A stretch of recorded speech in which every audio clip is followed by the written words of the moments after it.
నేను చేసిన మ్యాంగో కుల్ఫీ ఇలా అవుతుందని అసలు ఎక్స్పెక్ట్ చేయలేదు. అసలు ఏమైందంటే నేను యూట్యూబ్లో షార్ట్స్ చూస్తూ ఉంటే మ్యాంగో కుల్ఫీ వీడియో అయితే చూశాను. ఇంక నేను కూడా ఒకసారి ట్రై చేద్దాం అనుకున్నాను. ఒక మ్యాంగో అయితే తీసుకొని టెంకని అయితే సపరేట్ చేశాను.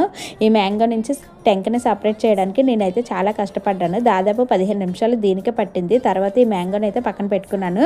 తర్వాత కొంచెం పాలు తీసుకొని స్టవ్ మీద పెట్టాను. పాలు మరిగేలోపు చిన్న కప్పులో కొంచెం పాలు వేసుకొని కస్టర్డ్ పౌడర్ కూడా వేసి కలిపి పక్కనైతే పెట్టుకున్నాను. పాలు మరిగేటప్పుడు కొంచెం షుగర్ అయితే యాడ్ చేశాను. తర్వాత కస్టర్డ్ పౌడర్ కలిపిన పాలను కూడా ఈ పాలలో అయితే వేశాను. తర్వాత కొంచెం జీడిపప్పులు కూడా వేసుకున్నాను.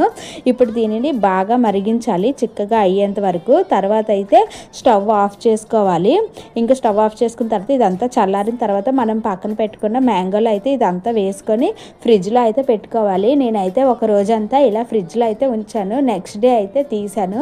ఇంకా దీన్ని అయితే కట్ చేద్దాం అనుకున్నాను. కానీ లోపల కుల్ఫీ అయితే గట్టి పడలేదు. ఇంకా కొంచెం అంటే థిక్గా అయితే చిక్కబడిపోయింది కానీ బాగా అయితే గట్టి పడలేదు. కుల్ఫీ లాగా చూడండి. మ్యాంగోని కట్ చేసిన తర్వాత ఈ విధంగా అయితే బయటికి దానంతలో అదే వచ్చేస్తుంది. కానీ టేస్ట్ అయితే బాగానే ఉంది. టెక్స్చర్ మాత్రం ఇలా అయిపోయింది. ఐస్ లాగా అయితే రాలేదు. వీడియోలో